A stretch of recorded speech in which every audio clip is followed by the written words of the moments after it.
നമസ്കാരം. Angeles village, മാലാഖമാരുടെ ഗ്രാമം. കുറെ അധികം മാലാഖമാർ ചിറക് വിരിച്ച് പറന്ന് നടക്കുന്ന ഒരു ഗ്രാമം. ഇവിടെ ഈ മാലാഖമാർക്ക് താങ്ങായി, തണലായി, അവരോടൊപ്പം അവരിൽ ഒരാളായി ഇവിടെ ഒരു ദൈവദൂതനുണ്ട്. ഫാദർ റോയി വടക്കേൽ, ഏഞ്ചൽസ് വില്ലേജിൻ്റെ ഡയറക്ടർ. എല്ലാവരുടെയും പ്രിയപ്പെട്ട റോയിച്ചൻ. നമസ്കാരം അച്ഛാ. ഞാൻ റോയിച്ചനെ കുറിച്ചും ഈ ഏഞ്ചൽസ് വില്ലേജിനെ കുറിച്ചും ധാരാളം കേട്ടിട്ടുണ്ട്. പക്ഷേ ഇപ്പോഴാണ് ഇവിടെ വന്നൊന്ന് വർക്ക് ചെയ്യാനായിട്ട് എനിക്കൊരു അവസരം കിട്ടിയത്. അപ്പോൾ മുതൽ എനിക്കൊരു ആഗ്രഹം ഉണ്ടായിരുന്നു അച്ഛനോട് തന്നെ നേരിട്ട് ഇതിൻ്റെ പ്രവർത്തനങ്ങളെക്കുറിച്ചും ഇതിൻ്റെ ചരിത്രത്തെക്കുറിച്ചും എല്ലാം ഒന്ന് ചോദിച്ച് മനസ്സിലാക്കണമെന്ന്. തീർച്ചയായിട്ടും എനിക്ക് അതിനുള്ള ഒരു ഭാഗ്യം ഇപ്പോൾ ലഭിച്ചു.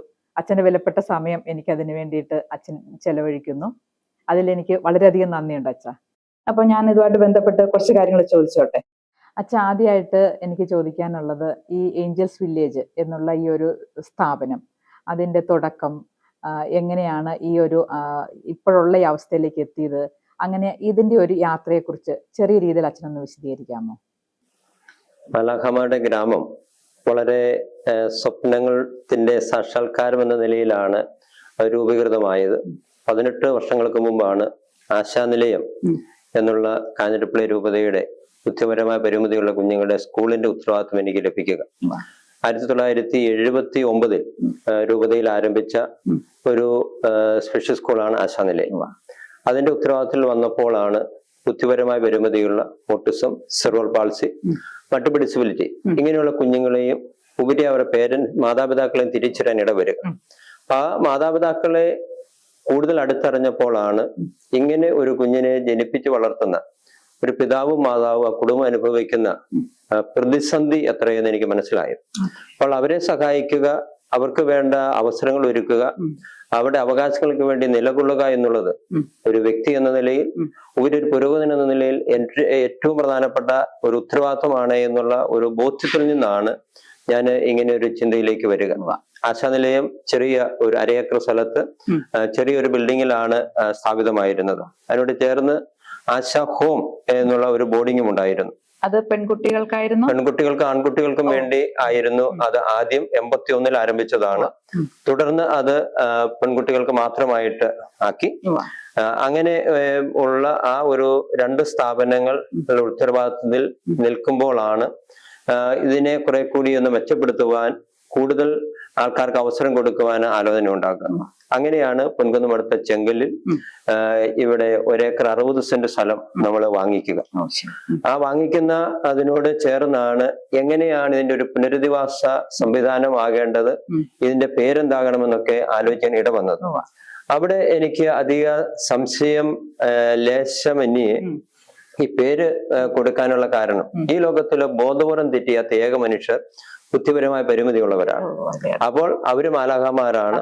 അവരുടെ ഒരു ഗ്രാമം, അവരുടെ ആ ഗ്രാമം എന്ന് പറയുമ്പോൾ നമുക്കറിയാം ആ വില്ലേജിൽ വിവിധങ്ങളായ സാഹചര്യങ്ങളും അവസരങ്ങളും ഉണ്ടാകും.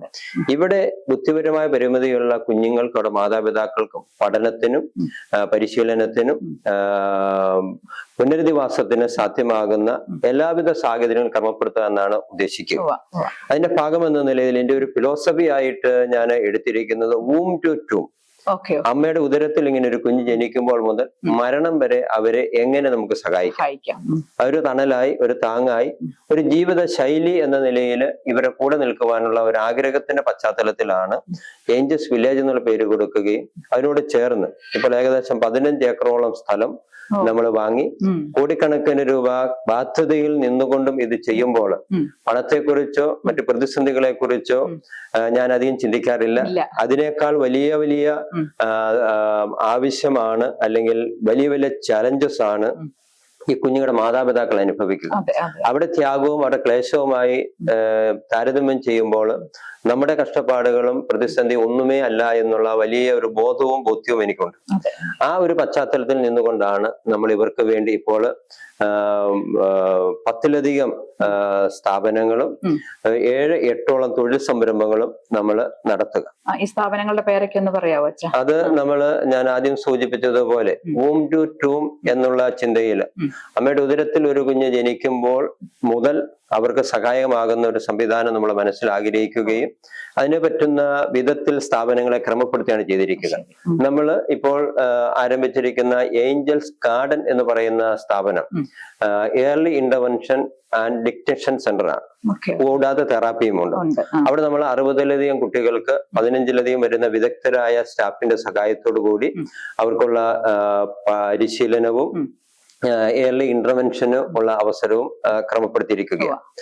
4 വയസ്സ് മുതൽ 18 വയസ്സ് വരെയുള്ളവർക്ക് സ്പെഷ്യൽ സ്കൂൾ ആണ് നിലവിലുള്ള ആശാനിലയം സ്പെഷ്യൽ സ്കൂൾ. ഇവിടെ ഇപ്പോൾ 110ഓളം കുട്ടികളാണ് ആശാനിലയം സ്പെഷ്യൽ സ്കൂളിലുള്ളത്. ആൺകുട്ടികളും പെൺകുട്ടികളുമായിട്ട്. ഇവിടെ ജാതിയോ മതമോ ഏരിയകളോ ഒന്നുമില്ല. മലയാളികളായ പേരൻസിന്റെ കേരളത്തിന് പുറത്തുനിന്നുള്ള കുട്ടികൾ ഉൾപ്പെടെ കേരളത്തിലെ മിക്കവാറും എല്ലാ ജില്ലകളിലും തന്നെ 1-2 ജില്ലകൾ ബാക്കി എല്ലാ ജില്ലകളിൽ നിന്നുള്ള കുട്ടികൾ ഇവിടെ പരിശീലനം നേടുന്നുണ്ട്. ഈ സ്കൂളിന്റെ ഒക്കെയും പ്രധാനമായ ലക്ഷ്യം എന്ന് പറയുന്നത് ഇവരെ സ്വയം പര്യാപ്തരായി ജീവിക്കാൻ പഠിപ്പിക്കുക എന്നുള്ളത്. സ്പെഷ്യൽ സ്കൂളുകളെ കുറിച്ച് പറയുമ്പോൾ നമുക്കറിയാം 3 തരം സ്പെഷ്യൽ സ്കൂളുകളാണുള്ളത്. ബുദ്ധിപരമായ പരിമിതിയുള്ളവർക്കുള്ള സ്പെഷ്യൽ സ്കൂളുണ്ട്, കേൾവി പരിമിതിയുള്ളവർക്കുള്ള സ്പെഷ്യൽ സ്കൂളുണ്ട്, കാഴ്ച പരിമിതിയുള്ളവർക്കുള്ള സ്പെഷ്യൽ സ്കൂളുകളുണ്ട്.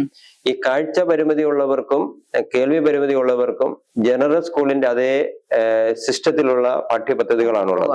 അത് ബ്രെയിലി ലിപിയിലോ അല്ലെങ്കിൽ സൈൻ ലാംഗ്വേജിലുള്ള പഠന രീതികൾ ഫോളോ ചെയ്യുന്നത് മാത്രമേ ഉള്ളൂ.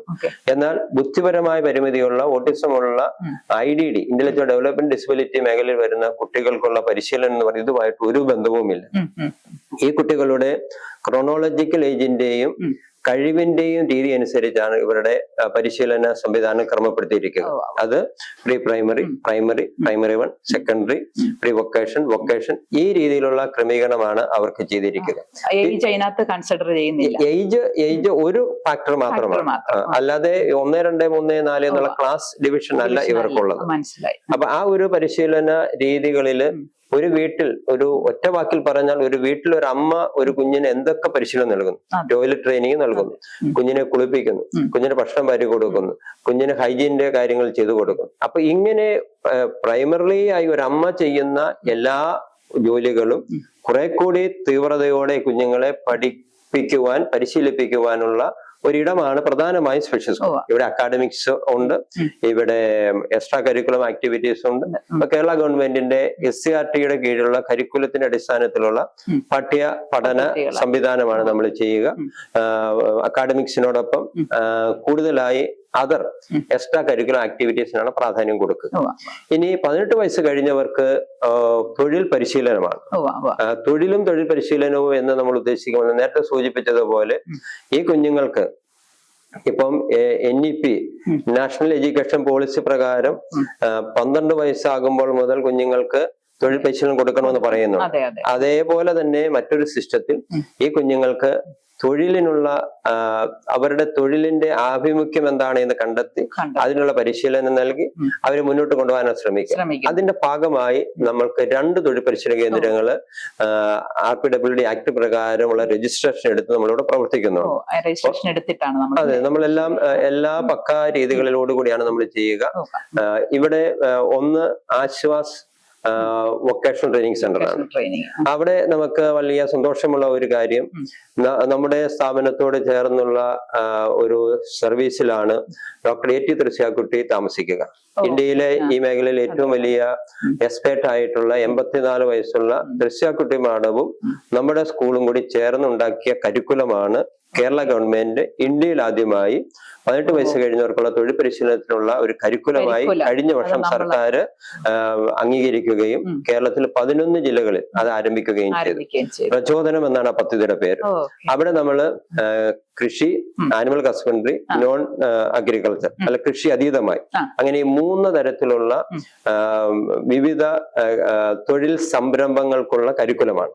ആ കരിക്കുലം അടിസ്ഥാനത്തിലാണ് ആശ്വാസ് വൊക്കേഷണൽ ട്രെയിനിങ് സെന്റർ പ്രവർത്തിക്കുന്നത് എങ്കിൽ കേരളത്തിൽ ആദ്യമായി ഒരു VFAM എന്ന പേരിൽ ഒരു ഫാം സ്കൂൾ ഇവർക്ക് വേണ്ടി നമ്മൾ ഒരു വൊക്കേഷണൽ ട്രെയിനിങ് സെന്റർ ആയിട്ട് പ്രവർത്തിക്കുന്നുണ്ട്. അത് നമ്മൾ കാഞ്ഞിരപ്പള്ളിയിലുള്ള 10 ഏക്കർ സ്ഥലത്താണ് ഈ നമ്മുടെ ഫാം ക്രമീകരിക്കുക. 15ഓളം പ്ലോട്ടുകളായിട്ട് തിരിച്ച് ഓരോ കൃഷിയിടത്തിന്റെയും രീതി അനുസരിച്ച് ആ പ്ലോട്ടുകൾ ക്രമപ്പെടുത്തി കുഞ്ഞുങ്ങൾക്ക് കൃഷിക്കുള്ള ആഭിമുഖ്യവും വീടുകളിൽ അത് തുടരാൻ പറ്റുന്ന വിധത്തിലുള്ള പരിശീലനമാണ് നമ്മൾ കൊടുക്കുക. കൂടാതെ ആനിമൽ ഹസ്ബൻഡറിക്ക് നമ്മൾ വലിയ ഒരു പ്രാധാന്യം കൊടുക്കുന്നുണ്ട്. നമുക്ക് പശുവിന്റെ ഫാമുണ്ട്, ആടിന്റെ ഫാമുണ്ട്, മീൻകുളം 8-10ഓളം മീൻകുളങ്ങളുണ്ട്, കോഴിയുണ്ട്, താറാവുണ്ട്, മുയലുണ്ട്. ഇങ്ങനെ വിവിധങ്ങളായ ആനിമൽസിന്റെ ക്രമീകരണം നമ്മൾ ചെയ്യുക. പെറ്റ് തെറാപ്പി നമ്മുടെ നാട്ടിലധികം ഡെവലപ്പ് ചെയ്യാത്ത ഒരു കാര്യമാണ്. പക്ഷേ വിദേശത്തൊക്കെ നമ്മൾ ചെല്ലുമ്പോൾ അറിയാം പെറ്റ് തെറാപ്പിക്ക് വലിയ ഒരു പ്രാധാന്യമുണ്ട്. അത് എൻ്റെ പല ശുശ്രൂഷകളിലും പേഴ്സണലി എക്സ്പീരിയൻസ്ഡ് വെരി വെൽ. അതിന്റെ അടിസ്ഥാനത്തിൽ തന്നെയാണ് ഞാൻ പലയിടത്തുനിന്നും കണ്ടും കേട്ടും അറിഞ്ഞതിന്റെ അടിസ്ഥാനത്തിലാണ് പെറ്റ് തെറാപ്പിക്ക് വലിയ പ്രാധാന്യം കൊടുത്തുകൊണ്ട് ആനിമൽ ഹസ്ബൻഡറിയെ ഡെവലപ്പ് ചെയ്തുകൊണ്ടിരിക്കുക. കൂടാതെ ഹോർട്ടിക്കൾച്ചർ തെറാപ്പി കൃഷി സംബന്ധമായ രീതിയിൽ നമ്മൾ ഡെവലപ്പ് ചെയ്തിട്ടുണ്ട്. അത് തിരുവനന്തപുരം വെള്ളയാണി യൂണിവേഴ്സിറ്റിയുമായി ചേർന്ന് ആ യൂണിവേഴ്സിറ്റിയിലെ ഡോക്ടർ ബേലായുടെ ഗൈഡൻസിലാണ് നമ്മൾ ഹോർട്ടിക്കൾച്ചർ തെറാപ്പി രീതിയിൽ അതിന്റെ സംവിധാനങ്ങളെ ക്രമപ്പെടുത്തി അവിടെയുള്ള തെറാപ്പിസ്റ്റിനെ ഇവിടെ വെച്ച് ആ കാര്യങ്ങൾ നമ്മൾ ചെയ്യുന്നു. മരത്തെ കെട്ടിപ്പിടിക്കുന്ന ഹഗ്ഗിംഗ് ട്രീ ഇതൊരു തെറാപ്പിയാണ്. അത് യഥാർത്ഥത്തിൽ ഞാൻ അവിടെ ചെന്ന് കണ്ടപ്പോൾ മനസ്സിലാവും. നമ്മൾ ഇവിടെ പരിശീലിപ്പിക്കുന്നുണ്ട്. ഇങ്ങനെ അത് ഈ മരത്തിൽ കെട്ടിപ്പിടിച്ച് ആലിംഗനം ചെയ്യുമ്പോൾ അതിൽ നിന്നുള്ള പ്രസരണം പല വിധത്തില് നമ്മുടെ മാനസികമായ കാര്യങ്ങളില് ഡെവലപ്മെന്റ് അല്ലെങ്കിൽ വ്യത്യാസം വരുത്താനായിട്ട് സാധിക്കും. അപ്പോൾ ഈ വിധത്തില് വിവിധങ്ങളായ തെറാപ്പി കണക്റ്റഡ് ആയിട്ടാണ് നമ്മൾ അഗ്രികൾച്ചർ ആനിമൽ ഹസ്ബൻഡറിയെ കാണുക. നമ്മൾ ഇപ്പോൾ ഇരിക്കുന്ന ഈ ഒരു തിയേറ്റർ തന്നെ ഏഞ്ചൽസ് തിയേറ്റർ നമ്മൾ ഒരു മ്യൂസിക് തെറാപ്പി തിയേറ്റർ ആണ്. ഇത് വെറുതെ ഒരു തിയേറ്റർ അല്ല, ഇത് മ്യൂസിക് തെറാപ്പിയുടെ തെറാപ്പി തിയേറ്റർ ആണ്.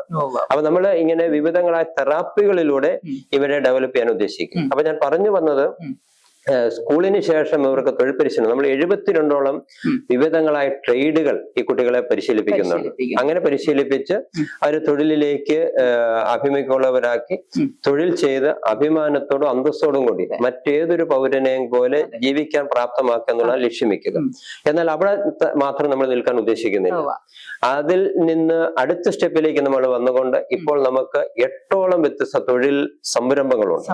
അതിൽ 5 കടകള് മാലാഖമാരുടെ കട എന്ന പേരിൽ കാഞ്ഞിരപ്പള്ളി പുളിമാവില് 3 വർഷങ്ങൾക്ക് മുമ്പ് Angels shop mini supermarket നമ്മൾ ആരംഭിച്ചു. നമ്മുടെ ഫാമിലുള്ള കാര്യങ്ങളും പിന്നെ ഒരു സൂപ്പർ മാർക്കറ്റിൽ ലഭ്യമാകുന്ന ഇതര ഐറ്റംസ് കൂടി ചേർത്തുകൊണ്ട് നമ്മൾ ആ ഒരു കട ആരംഭിച്ചു.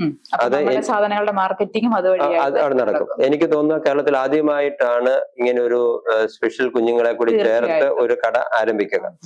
ഈ കടയില് കുട്ടികളിലും കൂടി ചേർന്ന് അല്ലെങ്കിൽ അഡൽട്സ് ആയിട്ടുള്ളവരെ കൂടെ പരിശീലിപ്പിക്കുകയും തൊഴിൽ പരിശീലനം നടത്തുകയും തൊഴിൽ പരിശീലനത്തിലൂടെ തൊഴിൽ ചെയ്ത് പണം സമ്പാദിച്ച് ജീവിക്കാൻ പ്രാപ്തമാക്കുകയും ചെയ്യുക എന്നാണ് അതിന്റെ ഒരു ലക്ഷ്യം.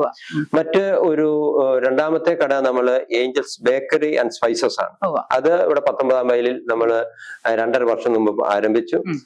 അവിടെയും ഏതാനും കുട്ടികളെ ജോലിയിൽ പങ്കെടുക്കുന്നുണ്ട്. ഇനി വീണ്ടും 3-ാം സെക്ഷനിലേക്ക് നമ്മൾ വന്നപ്പോൾ നമ്മൾ 3 കടകൾ ഒന്നിച്ചാരംഭിക്കുകയാണ് ചെയ്തത്. അത് ബഹുമാനിയായ സാമൂഹ്യനീതി മിനിസ്റ്റർ ആയിരുന്ന ബിന്ദു മിനിസ്റ്റർ വന്നാണ് ഉദ്ഘാടനം ചെയ്തത്.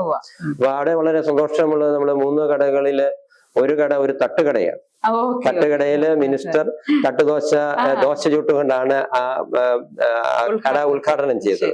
അതിനോട് ചേർന്ന് 2 ഇതര കടകൾ കൂടി നമ്മൾ ആരംഭിച്ചു. ഒന്ന് ഏഞ്ചൽസ് ചാരിറ്റി സ്റ്റോർ. അതും വ്യത്യസ്തമായ ഒന്നാണ്. കേരളത്തിലധികം പരിചയമില്ലാത്ത മറ്റൊരു മേഖലയാണ്. അതായത് നമ്മുടെ വീടുകളിൽ ഉപയോഗിക്കാതിരിക്കുന്ന വസ്ത്രം, പാത്രം, ഇങ്ങനെയുള്ള കാര്യങ്ങൾ നമ്മള് ആ വീടുകളിൽ നിന്ന് കളക്ട് ചെയ്യും. നമുക്ക് ബർത്ത്ഡേക്ക് 4 ഉടുപ്പ് കിട്ടി, 2 ഉപയോഗിക്കാതിരിക്കുന്നു, അതവിടെ വേസ്റ്റ് ആയി പോകുന്നു. അത് നമ്മളിവിടെ വാങ്ങിക്കുന്നു, ചെറിയൊരു വിലയ്ക്ക് നമ്മളിവിടെ വിൽക്കുന്നു. അപ്പൊ അങ്ങനെ ഉള്ള ഒരു സ്റ്റോർ അല്ലെങ്കിൽ കട നമ്മൾ ആരംഭിച്ചു. 5-ാമത്തെ കടയായി നമ്മൾ ആരംഭിച്ചത് ഏഞ്ചൽസ് അക്സസറീസ് ആണ്. വീൽ ചെയർ, CP ചെയർ, ഇങ്ങനെയുള്ള സൗകര്യങ്ങൾ നമ്മുടെ കുഞ്ഞുങ്ങൾക്ക് ലഭ്യമാകുന്നതിന് സഹായകമാകുന്ന വിധത്തിലുള്ള അതും ഒരു ബിസിനസ് സംരംഭമായിട്ട് തന്നെയാണ് ആരംഭിച്ചത്. ഇങ്ങനെ 5 കടകളും ഒപ്പം ഏതാനും ഇതര തൊഴിൽ സംരംഭങ്ങളുമുണ്ട്. നമ്മുടെ നിലവിലുള്ള കടയുടെ മുകളിലത്തെ നില ഫ്രീ ആയ ഒരു സ്ഥലം വന്നപ്പോൾ ഏഞ്ചൽസ് ഇവന്റ്സ് എന്ന പേരിൽ കുട്ടികളെയും കൂടെ ചേർത്തുകൊണ്ട് അവിടെ മറ്റുള്ളവർക്ക് പ്രോഗ്രാമുകൾ നടത്തിയപ്പം ഒരു ബർത്ത്ഡേ സെലിബ്രേഷൻ ആകാം, അല്ലെ വെഡിങ് ഡേ സെലിബ്രേഷൻ ആകാം, ഇങ്ങനെയുള്ള കാര്യങ്ങൾക്ക് വേണ്ടി ഒരു ഇവന്റ്സിന്റെ ഒരു സെന്റർ കൂടെ തുടങ്ങി. അതും ഒരു തൊഴിൽ സംരംഭമായി വളരെ നല്ല വിധത്തിൽ പോകുന്നു. അതിനോടൊപ്പം നമ്മൾ പുതുതായി ആരംഭിച്ച മറ്റൊന്നാണ് Angels kids park, sensory park. അതും നല്ല തുക 10-30 ലക്ഷം രൂപ മുടക്കി ആ ഒരു സംരംഭം നമ്മൾ ആരംഭിച്ചത് പല ഉദ്ദേശങ്ങളോട് കൂടിയാണ്. ഒന്ന്, ഒരു സെൻസറി ഇന്റഗ്രേഷൻ സഹായിക്കുന്ന ഒരു സെൻസറി പാർക്ക് എന്ന നിലയിൽ നമ്മുടെ കുട്ടികൾക്ക് അത് ഏറെ സഹായകമാണ്. ഒപ്പം ഈ പ്രദേശത്ത് ഒരിടത്തും നിലവിൽ ഒരു പാർക്കില്ല. അത് കോമൺ പൊതുസമൂഹത്തിൽപ്പെട്ട കുട്ടികൾക്കും മാതാപിതാക്കൾക്ക് ഇവിടെ വന്ന് അല്പസമയം എൻജോയ് ചെയ്യുവാനും കുഞ്ഞുങ്ങൾക്ക് കളിക്കാനും, പ്രത്യേകിച്ച് മണലിൽ കളിക്കാനൊക്കെ ഉള്ള ഒരു അവസരം നമ്മളിവിടെ കൊടുത്തിട്ടുണ്ട്. അപ്പം അങ്ങനെയൊക്കെയുള്ള വിവിധങ്ങളായ ഡൈമെൻഷനോട് കൂടി പൊതുസമൂഹത്തിന് സഹായമാകുന്ന വിധത്തില് ഈ ഒരു പാർക്ക് നമ്മൾ ആരംഭിച്ചു. ഇനി അവിടെയുള്ള ഏറ്റവും പ്രധാനപ്പെട്ട മറ്റൊരു ലക്ഷ്യം എന്ന് പറയുന്നത്, ഇവിടെ ജോലി ചെയ്യുന്നവരൊക്കെയും ഭിന്നശേഷിക്കാരും അവിടെ മാതാപിതാക്കളുമായി അവർക്ക് അതിലൂടെ ഒരു തൊഴിൽ നമുക്ക് കൊടുക്കാനായിട്ട് സാധിക്കും. വീണ്ടും നമ്മള് ബാൻഡിന്റെ 2 ട്രൂപ്പുകൾ നമുക്കുണ്ട്. അത് നമ്മള് വിവിധ സ്ഥലങ്ങളിൽ, അത് തിരുനാളുകൾക്കാകാം, ഉത്സവത്തിനാകാം, മറ്റേ റിസപ്ഷനാകാം നമ്മൾ പോവുകയും അതിൽ നിന്ന് നമുക്കൊരു വരുമാനം, ലക്ഷക്കണക്കിന് ഒരുപാട് വരുമാനമുള്ള ഒന്നാണ്. ഇങ്ങനെ വിവിധങ്ങളായ തൊഴിൽ സംരംഭങ്ങളിലൂടെ ഈ കുട്ടികൾക്ക് തൊഴിൽ ചെയ്യുവാനും തൊഴിലിലൂടെ ജീവിക്കാനും പ്രാപ്തമാക്കും. ഇവിടെ എനിക്ക് ഉണ്ടായിട്ടുള്ള വലിയ ചില സന്തോഷത്തിന്റെ അവസരങ്ങൾ എന്ന് പറയുന്നത്, വിനീതിന്റെ തട്ടുകട എന്നാണ് നമ്മുടെ തട്ടുകടയ്ക്ക് പേര് കൊടുത്തിരിക്കുന്നത്. കാരണം ഇവിടെയുള്ള ഞങ്ങളുടെ ഏറ്റവും പ്രിയപ്പെട്ട ഒരു പയ്യനാണ് വിനീത്. തിരുവനന്തപുരംകാരനായ വിനീത് ഇവിടെ വർഷങ്ങളായി താമസിക്കുകയും അവന് അവധിക്കും ഒക്കെയും ഇവിടെ തന്നെ ഞങ്ങളുടെ കൂടെ കഴിയുന്നതാണ്. ഞാൻ എവിടെ പണിയാൻ പോയാലും അവൻ എന്റെ കൂടെ വരും. വളരെ ഫിസിക്കലായിട്ട് അധ്വാനിക്കുന്ന ആളാണ്. അപ്പോൾ അവന്റെ പേരിൽ തന്നെ അങ്ങനെ കടയാകട്ടെന്ന് കരുതി ആ കട ആരംഭിച്ചു. 15ഓളം കുട്ടികളില് നമ്മുടെ എന്ന് പറഞ്ഞ അഡൽസ് നമ്മുടെ വിവിധ തൊഴിൽ സംരംഭങ്ങളിൽ ജോലി ചെയ്യുന്നുണ്ട്. ആ കടകളിൽ തൊഴിൽ സംരംഭങ്ങളിൽ വേറെ ബാൻഡിൽ 36 കുട്ടികള് ബാൻഡിൽ ട്രൂപ്പിലുണ്ട്. ഇവർക്കൊക്കെ സ്റ്റൈഫൻഡ് കൊടുക്കുന്നതാണ്. കൂടാതെ ഇപ്പോൾ 15 കുട്ടികൾക്ക് നമ്മള് ഒരു ഷോപ്പ് അസിസ്റ്റന്റ് എന്ന നിലയിൽ തൊഴിലായിട്ട് തന്നെയാണ് കൊടുക്കുന്നത്. പൈസ കൊടുത്താണ് നമ്മൾ ഇത് ചെയ്യുക. ഇവിടെ 2 പ്രധാനപ്പെട്ട കാര്യങ്ങളുണ്ട്. ഒന്ന്, ഈ കുട്ടികൾക്ക് നമുക്ക് പണം കൊടുക്കാൻ സാധിക്കുന്നു. അതിലും ഏറ്റവും വലിയ, എനിക്ക് ഏറ്റവും അഭിമാനവും സന്തോഷമുള്ള കാര്യം, ഈ 2026 മാർച്ച് മുതൽ ഈ കുട്ടികൾക്ക് ESIയും EPFും കൂടെ ചേർത്ത് 15 കുട്ടികൾക്ക് നമ്മൾ കൊടുക്കുകയാണ്. അത് നമ്മളെ സംബന്ധിച്ച് ഏറെ അഭിമാനവും സന്തോഷവും, നമ്മൾ ഈ മേഖലയിൽ എന്തൊക്കെ സ്വപ്നം കണ്ടു ആ സ്വപ്നത്തിന്റെ ഒരു സാക്ഷാത്കാരത്തിന്റെ അവസരത്തിൽ വരികയാണ്.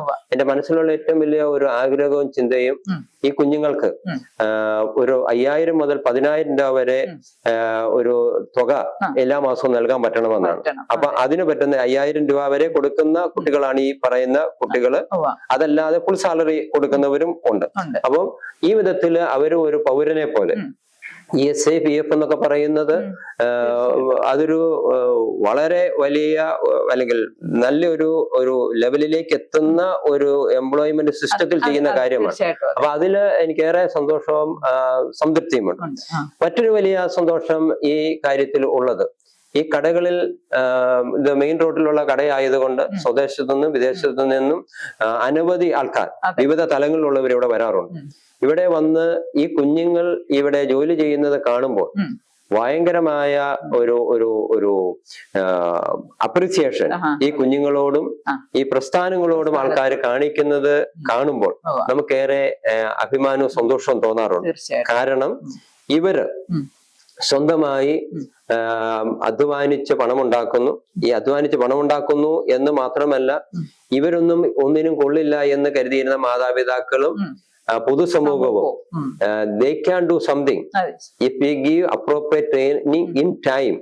They can do many things like common people or more than common people എന്നുള്ള വലിയൊരു എഡ്യൂക്കേഷൻ പൊതുസമൂഹത്തിന് കൊടുക്കാൻ സാധിക്കുന്നു എന്നുള്ളതാണ്. അപ്പോൾ അത് ഏറെ സന്തോഷത്തിനും അഭിമാനത്തോടും കൂടി ഞങ്ങൾ കാണുന്ന കാര്യമാണ്. അച്ഛൻ പറഞ്ഞ അനുസരിച്ച് കേരളത്തിന്റെ പല ഭാഗങ്ങളിൽ നിന്നുള്ള കുട്ടികൾ ഇവിടെ പഠിക്കുന്നുണ്ടെന്ന് പറഞ്ഞല്ലോ. അപ്പൊ അവരുടെ താമസം, അവരുടെ ബോർഡിംഗ് സൗകര്യങ്ങളൊക്കെ ഇതിനോട് ഈ സ്ഥാപനത്തോട് ചേർന്ന് തന്നെ ഉണ്ടോ? അതിനെക്കുറിച്ചൊന്ന് പറയാമോ? നമുക്ക് 4 ബോർഡിങ്ങുകളാണ് നിലവിലുള്ളത്.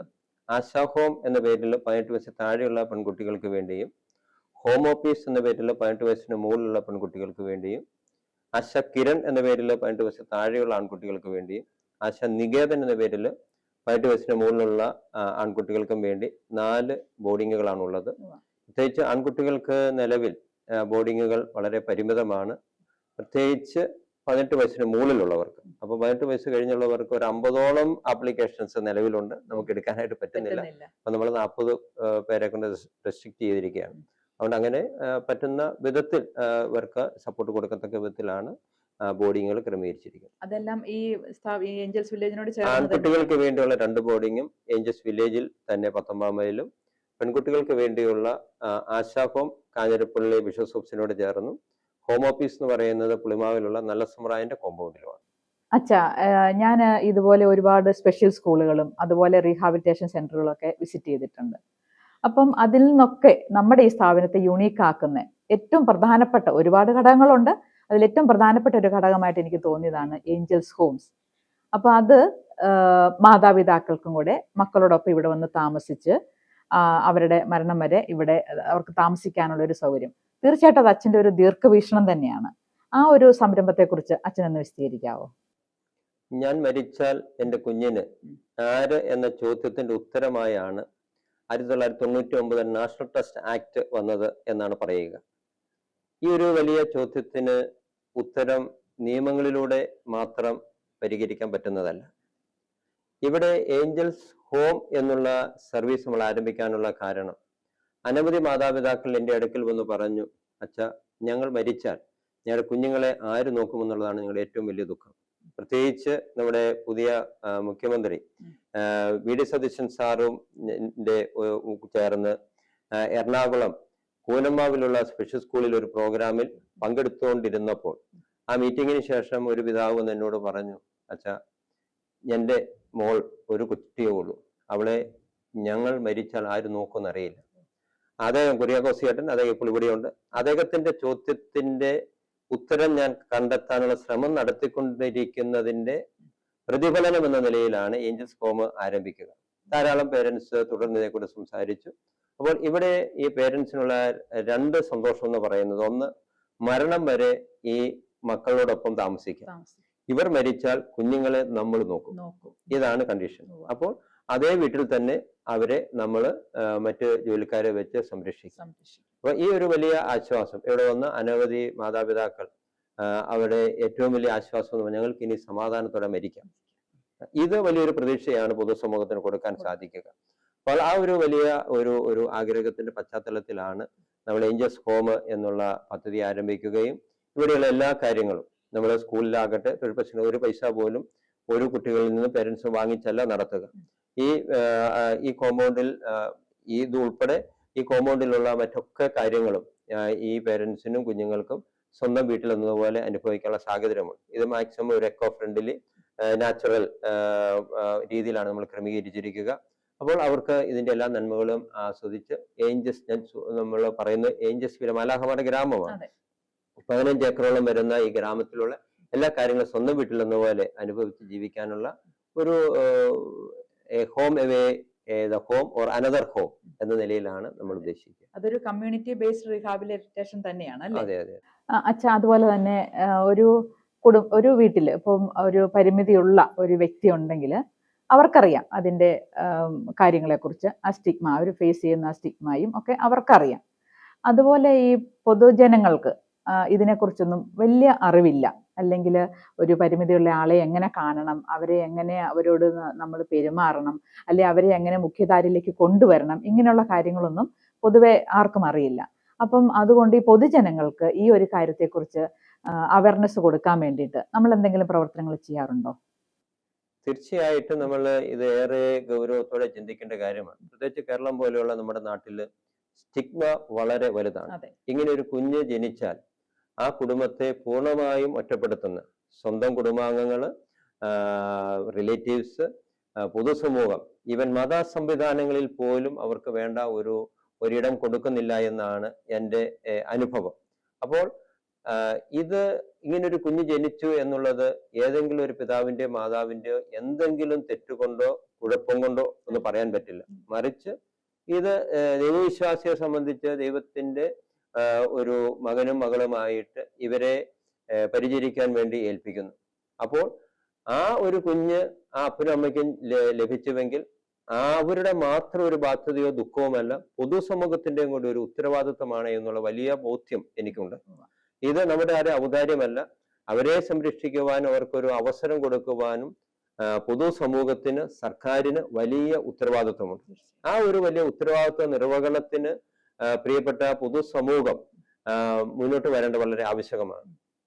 ഇവർക്ക് ഒരു സ്കൂളിലെ പരിശീലനമാകാം, ഒരു ദേവാലയത്തിലോ അമ്പലത്തിലോ വരുമ്പോഴുള്ള ഇടപെടലിനുള്ള അവസരമാകാം, കൂടാതെ മറ്റേതെങ്കിലും വിധത്തിൽ ഒരു വിഭാഗത്തിനാകാം, പൊതു ഫംഗ്ഷനിൽ പങ്കെടുക്കുമ്പോഴാകാം, അവരെ ഉൾക്കൊള്ളാൻ പറ്റുന്ന ഒരു ബലം അല്ലെങ്കിൽ മാനസികത നമ്മുടെ സമൂഹത്തിന് വളരെ കുറവാണ്. അത് എഡ്യൂക്കേഷനിലൂടെയും വിവിധ ഇൻഫർമേഷനുകളിലൂടെയും പൊതുസമൂഹത്തെ എഡ്യൂക്കേറ്റ് ചെയ്യാൻ ഞാൻ പലപ്പോഴും നമ്മളെ ഈ കടകൾ ആരംഭിച്ചിരിക്കുന്നതൊക്കെയും ഇതൊരു വലിയൊരു എഡ്യൂക്കേഷൻ തന്നെയായിട്ടാണ്. കൂടാതെ ഇപ്പോൾ ഞാൻ LLC ലോക്കൽ ലെവൽ കമ്മിറ്റി എന്നുള്ള നാഷണൽ ട്രസ്റ്റിന്റെ ജില്ലാ കൺവീനർ എന്ന നിലയിലും സ്പെഷ്യൽ സ്കൂൾ അസോസിയേഷന്റെ ചെയർമാൻ എന്ന നിലയിലും ഒക്കെ പ്രവർത്തിക്കുമ്പോൾ മാക്സിമം ജനറൽ പബ്ലിക്കുമായും സർക്കാരുമായിട്ടും ഒരു 15 വർഷത്തോളമായി സർക്കാരുമായിട്ട് ഈ കാര്യങ്ങളിൽ നെഗോസിയേഷൻ നമ്മൾ നടത്താറുണ്ട്. കൂടാതെ മിക്കവാറും എല്ലാ വർഷവും നമ്മൾ സമരങ്ങൾ നടത്താറുണ്ട്. ഈ സമരങ്ങൾ അതേക്കുറിച്ച് പറയുമ്പോൾ പോലും ഒരു 10 വർഷങ്ങൾക്ക് മുമ്പ് പുത്തിരിക്കണ്ട മൈതാനത്തിൽ ഞങ്ങളൊരു സമരം നടത്തിയപ്പോൾ ഒരു പ്രമുഖ പേപ്പർ കുട്ടിയെ വെയിൽ കൊള്ളിച്ചു എന്ന് പറഞ്ഞുകൊണ്ട് ഞങ്ങൾക്കെതിരെ ന്യൂസ് കൊടുത്തു. തുടർന്നുള്ള നാളുകളിൽ ഞങ്ങൾക്ക് ഏറ്റവും സംതൃപ്തി സന്തോഷം നൽകിയ കാര്യം മുഖ്യധാര മാധ്യമങ്ങളൊക്കെയും അല്ലെങ്കിൽ അതർ മീഡിയകളൊക്കെയും ഞങ്ങളോട് ഭയങ്കരമായ സപ്പോർട്ട്. കഴിഞ്ഞ മുമ്പത്തെ വർഷം 3500 പേര് പങ്കെടുക്കുന്ന സമരം സെക്രട്ടേറിയറ്റിന് മുന്നിൽ നടക്കുകയാണ്. അപ്പോൾ വിജിലൻസിന്റെ DSPക്ക് ചാർജ് ഉണ്ടായിരുന്നു. നമ്മള് ഈ കുഞ്ഞുങ്ങൾക്ക് വേണ്ട ആനുകൂല്യങ്ങളും അവസരങ്ങളും ലഭ്യമാക്കുന്നതിന് വേണ്ടി ഉള്ളതായിരുന്നു. അപ്പോൾ ആ സമരത്തിന്റെ നേതൃത്വം കൊടുത്ത DSP എന്റെ അടുക്കൽ, ഞാനാണ് സമരം ലീഡ് ചെയ്തത്, അത് ഉദ്ഘാടനം ചെയ്ത അന്ന് ഞാൻ തന്നെയായിരുന്നു. അപ്പോൾ അദ്ദേഹം വന്ന് എന്നോട് പറഞ്ഞ, അച്ഛാ, ഞാൻ സർക്കാരിന്റെ ഭാഗമാണ് എങ്കിലും എന്ത് ആവശ്യം അച്ഛനുണ്ടെങ്കിലും പറഞ്ഞു, ഇതിന് മുഴുവൻ റിപ്പോർട്ടുകളും നിങ്ങൾക്ക് അനുകൂലമായിട്ട് ഞങ്ങൾ കൊടുക്കുകയുള്ളൂ. അതിന് മുമ്പിലത്തെ പ്രാവശ്യത്തെ സമരത്തിന്റെ അനുവാദം വാങ്ങിക്കാൻ വേണ്ടി കമ്മീഷണർ അടുക്കൽ ചെന്നപ്പോൾ അദ്ദേഹം മറ്റ് പോലീസുകാർക്ക് ഇൻഫർമേഷൻ കൊടുത്തിട്ട് പറഞ്ഞു, ഇവർ സമരത്തിന് വരുമ്പോൾ വെള്ളം കുടിക്കാൻ തുടങ്ങിയുള്ള എല്ലാ കാര്യങ്ങളും ഇവർക്ക് ചെയ്തു കൊടുത്തേക്കണമെന്ന് പറഞ്ഞു. അപ്പൊ അതിലൂടെയൊക്കെ നമുക്ക് മനസ്സിലാകുന്ന പൊതുസമൂഹത്തിന് അറിയില്ല ഇവരുടെ വിഷമം എന്താണ് എന്ന്. ആ വിഷമം തുടർന്ന് ആ സമരത്തിന് ശേഷം, പ്രത്യേകിച്ച് കഴിഞ്ഞ മുമ്പത്തെ വർഷത്തെ സമരത്തിന് ശേഷം ഏഷ്യാനെറ്റ് ചാനൽ ഒരാഴ്ചത്തെ ഒരു സീരിയൽ പ്രോഗ്രാം ഞങ്ങൾക്ക് വേണ്ടി ചെയ്തു തന്നു. അപ്പൊ അതൊക്കെ പൊതുസമൂഹത്തിന് വലിയ ഒരു അവയർനെസ് കൊടുക്കാൻ പറ്റിയതാണ്. കേരളത്തിലെ മുഴുവൻ കളക്ടറേറ്റിന് മുമ്പിലും ഞങ്ങൾ സമരം ചെയ്തിട്ടുണ്ട്, ഞാനും പോയിട്ടുണ്ട്. മലപ്പുറത്ത് സമരം നടക്കുമ്പോൾ ഒരു പേരന്റ് പ്രസംഗിച്ചു, അല്ലയോ സർക്കാർ ഉദ്യോഗസ്ഥരെ, മറ്റു പൊതുസമൂഹമേ, നിങ്ങൾക്ക് ഇങ്ങനെ ഒരു കുഞ്ഞ് ജനിച്ചിരുന്നുവെങ്കിൽ ഞങ്ങൾക്ക് ഈ അവസ്ഥ വരികയില്ലായിരുന്നു. കാരണം ഞങ്ങൾ അനുഭവിക്കുന്ന വ്യതയും ദുഃഖവും നിങ്ങൾ തിരിച്ചറിയാത്തതുകൊണ്ടല്ലേ ഞങ്ങളെ ഇത്രയധികം തിരസ്കരിക്കുന്നത്.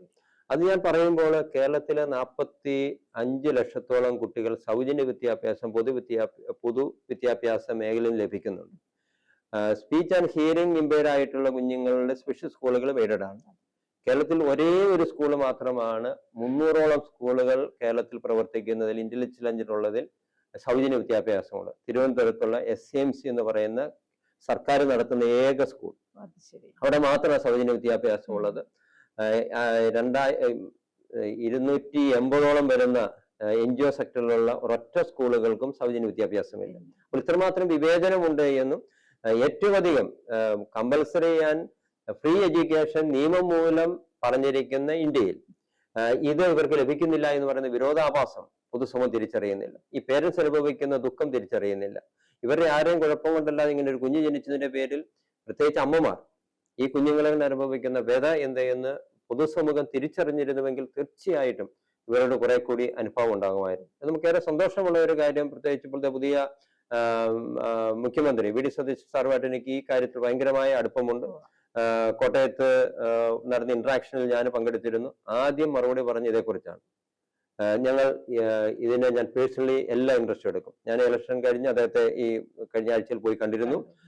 അദ്ദേഹം പൂർണ്ണമായി ഉറപ്പ് തന്നു. പിറ്റേ ദിവസത്തെ പേപ്പറിൽ കേരളത്തിലെ മുഴുവൻ സ്കൂളുകൾ എയ്ഡഡ് ആക്കുന്നുള്ള പ്രഖ്യാപനങ്ങൾ നടത്തി. അപ്പൊ ഞാൻ പറഞ്ഞത് ഇതിന്റെ ഒക്കെ കാര്യം എന്ന് പറയുന്നത്, ഇത് വി ഡി സതീശൻ സാറുമായി എനിക്ക് അടുപ്പമുണ്ടാകാനുള്ള കാരണം അദ്ദേഹത്തിന്റെ അംഗമായിരിക്കുന്ന നിയമസഭ കീഴിലുള്ള കൂനമാവ് സ്പെഷ്യൽ സ്കൂളിൽ ഒരു പ്രസംഗത്തിൽ ഞാൻ സംസാരിക്കുന്നത് കേട്ട് അതിന്റെ റിപ്ലൈ എന്ന നിലയിലാണ് അദ്ദേഹം ഇതിനോട് പ്രതികരിച്ചത്. അപ്പോൾ പൊതുസമൂഹത്തിന് ഇതിന്റെ അവയർനെസ് കുറവുണ്ട്. അതിനുവേണ്ടി ധാരാളം കാര്യങ്ങൾ ഞങ്ങൾ ചെയ്യുന്നുണ്ട്. അത് എത്രമാത്രം ആൾക്കാർ അറിയുന്നു, അത് സഭയാകട്ടെ സർക്കാരാകട്ടെ സമൂഹമായിട്ട് അറിയുന്നതനുസരിച്ച് ഇവരെ ചേർത്ത് പിടിക്കാതിരിക്കാൻ പറ്റുകയില്ല. കാരണം ഞാൻ ആരോഗ്യത്തോടെ ഇരിക്കുന്നത്, എൻ്റെ കുടുംബങ്ങൾ ആരോഗ്യത്തോടെ ഇരിക്കുന്നത് എന്റെയോ എൻ്റെ മാതാപിതാക്കന്മാരോ ഒരു മെരിറ്റ് കൊണ്ടുമല്ല, മറിച്ച് ദൈവത്തിന്റെ ഒരു കരുണ കൊണ്ട് മാത്രമാണ്. അതുകൊണ്ട് സഹജനോട് കരുണ കാണിക്കുവാൻ നമുക്ക് ഒരു ഔദാര്യമല്ല, വലിയ വലിയ ധർമ്മമുണ്ട്, കടമയുണ്ട്, ഉത്തരവാദിത്വമുണ്ട്. അതാണ് ഏഞ്ചൽസ് വില്ലേജ് കൊണ്ട് നമ്മൾ ഉദ്ദേശിക്കുന്നത്. അച്ഛൻ, ഞാൻ സ്കൂളിലെ ഒരു കാര്യം ചോദിക്കട്ടെ. ഇവിടെ അച്ഛൻ പറഞ്ഞല്ലോ പല ലെവലുണ്ട്, അത് പ്രീ പ്രൈമറി, പ്രൈമറി, അങ്ങനെ പല ലെവലിലുണ്ട്. അപ്പൊ അങ്ങനെ വരുമ്പം ഒരു ലെവലിൽ നിന്ന് അടുത്ത ലെവലിലേക്ക് കുട്ടികളെ കയറ്റിവിടുന്നത്, പരീക്ഷകൾ നടത്തി അവർ ഏത് രീതിയിൽ അസസ് ചെയ്തിട്ടാണ് അവരെ ഒരു അടുത്ത ലെവലിലേക്ക് കയറ്റിവിടുന്നതെന്ന് പറയാമോ? നമ്മൾ സാധാരണ സ്കൂളിന്റെ രീതിയിലുള്ള ഒരു പരീക്ഷയല്ല, പല വിധത്തിലുള്ള ഇവാലുവേഷൻസ് നടത്തും. അത് ഒരു ആള് മാത്രമായിട്ടല്ല, തെറാപ്പിയുടെ ആൾക്കാരായിരിക്കാം. നമ്മളൊരു കുട്ടിയെ എടുക്കുമ്പോൾ IEP, ഇൻഡിവിജ്വൽ എഡ്യൂക്കേഷൻ പ്ലാൻ ഉണ്ട്. അപ്പൊ അതിന്റെ അടിസ്ഥാനത്തിൽ ആണ് കുഞ്ഞ് എടുക്കുന്നത്. അപ്പൊ ആ വിധത്തിൽ മൾട്ടി ഡൈമെൻഷനലി ആയിട്ടുള്ള സ്കൂട്ടനി അല്ലെങ്കിൽ ഇവാലുവേഷൻ നടത്തും. അത് പരീക്ഷ എന്നുള്ള രീതിയിൽ തന്നെ നമ്മൾ പറയാറുണ്ട്. എങ്കിലും സാധാരണ സ്കൂളിന്റെ രീതിയിൽ എഴുതാനോ വായിക്കാനോ ഉള്ളത് അങ്ങനെയുള്ളത് മാത്രം അങ്ങനെ ചെയ്യാൻ പറ്റുന്നവരുണ്ട്. അവരെ നമുക്ക് തുല്യതാ പരീക്ഷ എഴുതിക്കുന്നുണ്ട്. അങ്ങനെയുള്ള കാര്യം തുല്യതാ പരീക്ഷയിൽ പറ്റുന്നവരെ നമ്മൾ എഴുതിക്കാറുണ്ട്. SSLC വരെ എഴുതിക്കാറുണ്ട്. അപ്പോൾ അത് ഓരോരുത്തർക്കും പറ്റുന്ന രീതിയിലുള്ള നമ്മൾ ചെയ്യുന്നു എന്നുള്ളതേ ഉള്ളൂ. അപ്പൊ അതുകൊണ്ട് അവരുടെ ഇവാലുവേഷൻ ഉണ്ട്, പ്രൊമോഷൻ കൊടുക്കുന്നതിന് മാനദണ്ഡങ്ങളുണ്ട്. അച്ഛാ, ഒരു കാര്യം കൂടെ ചോദിക്കട്ടെ. ഇപ്പം ഈ പ്രസ്ഥാനങ്ങളെല്ലാം അച്ഛന്റെ ഒരു ഭാവനയിൽ വിരിഞ്ഞതാണല്ലോ, അച്ഛന്റെ ദീർഘവീക്ഷണം. അപ്പം ഇനി പുതിയതായിട്ട് വരും കാലങ്ങളിൽ എന്തെങ്കിലും പുതിയ പദ്ധതികൾ അച്ഛന്റെ മനസ്സിൽ? ധാരാളം പദ്ധതികളുണ്ട്.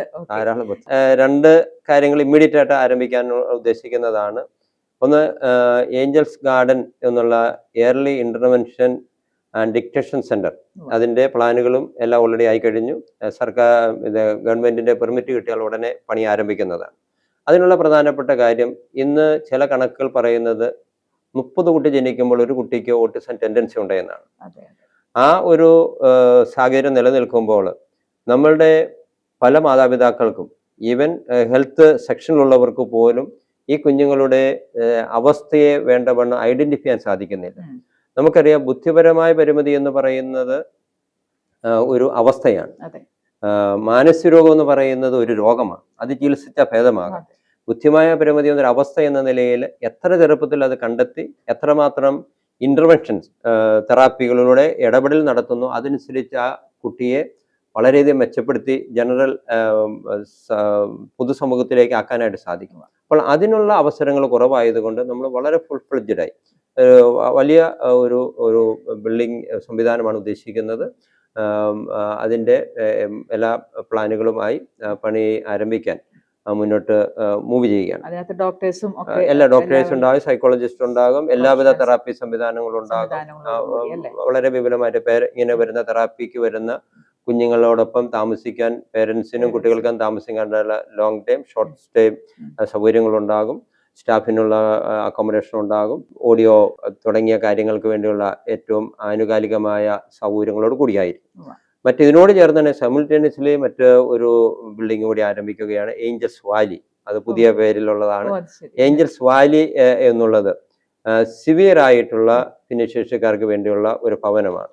സ്വയം ഉപദ്രവിക്കുന്ന, മറ്റുള്ളവരെ ഉപദ്രവിക്കുന്ന, അല്ലെ മാതാപിതാക്കൾ മരിച്ചുപോയ രോഗികളായിരിക്കുന്ന ആരെ സംരക്ഷിക്കാൻ പറ്റുന്ന സിവിയർ ആയവർക്ക് വേണ്ടിയുള്ള ഒരു ലോങ് ടൈം കെയർ സംവിധാനമാണ് ഉദ്ദേശിക്കുന്നത്. കൂടാതെ ഷോർട്ട് സ്റ്റേ, ഇപ്പം അപ്പൻ രോഗി ഒരു ഓപ്പറേഷൻ ഉണ്ട്, ഹോസ്പിറ്റലിൽ പോകണം, അമ്മയ്ക്ക് കുഞ്ഞിനെ തന്നെ നോക്കാൻ ബുദ്ധിമുട്ടാണ്. അപ്പോൾ ഒരു കുറേ ഷോർട്ട് ടൈമിലേക്ക് ഈ കുഞ്ഞിനെ ഇവിടെ താമസിപ്പിക്കണം, അതിനുള്ള സൗകര്യം ഉണ്ടാകും. ഇനി ഡേ കെയർ, അതിനുള്ള കാരണം പോലും കഴിഞ്ഞ ദിവസം ഒരു അമ്മ മുണ്ടക്കത്ത് തന്നെ വിളിച്ചു. എൻ്റെ ഭർത്താവ് മരിച്ചു പോയിരുന്ന നേരത്തെ അമ്മയായിരുന്നു കൂട്ടുണ്ടായിരുന്നത്, അമ്മയും കഴിച്ച ആഴ്ച മരിച്ചു. എനിക്ക് ജോലിക്ക് പോകണം, ഞാനൊരു കുഞ്ഞിനെ മറ്റു സ്ഥാപനത്തിൽ കൊണ്ടുപോയാക്കി, പക്ഷേ രാത്രി മുഴുവൻ ഫിക്സ് വരികയാണ്. അതുകൊണ്ട് എൻ്റെ ആഗ്രഹം പകൽ എവിടെയെങ്കിലും സ്ഥാപനത്തിലാക്കുക, രാത്രിയിൽ എനിക്ക് കൂടുതൽ കൊണ്ട് താമസിപ്പിക്കണം, അച്ഛനൊരു അവസരം തരാമോ. അപ്പോഴാണ് ഞാൻ ഡേ കെയറിനെ കുറിച്ച് ചിന്തിച്ചത്. അപ്പോൾ ഈ 3 സംവിധാനങ്ങളും കൂടി ചേർന്ന് വരുന്ന വലിയ ഒരു സമുച്ചയം തന്നെയാണ് അതും ഉദ്ദേശിക്കുന്നത്. ഇതൊക്കെ പറയുമ്പോൾ ഇതൊന്നും പണം കണ്ടുകൊണ്ടല്ല, ഇതെല്ലാം ദൈവം തരുന്ന പണം മാത്രമാണ്. അതുകൊണ്ട് എവിടെയെങ്കിലും ദൈവം തരുമെന്നുള്ള വിശ്വാസത്തിൽ എൻ്റെ യാത്രയിൽ മുഴുവൻ ദൈവത്തിന്റെ പരിപാലനയിൽ മാത്രമാണ് ഞാൻ ആശ്രയിച്ചിട്ടുള്ളത്. ഇവിടെ ഇരിക്കുന്ന ഈ ഹോള് ഒരു ഫണ്ടിൽ തന്നതാണ്. ഇവിടെ പാർക്ക് പണിതത് ഒരാള് സഹായിച്ചതാണ്. എല്ലാ കാര്യങ്ങളും ദൈവം ഓരോ വിധത്തിൽ ക്രമീകരിച്ച് തരുന്നതാണ്. ഇനി അതിനുശേഷം എൻ്റെ യഥാർത്ഥ ഡ്രീമിലേക്ക് വരുന്നത് അടുത്തതാണ്.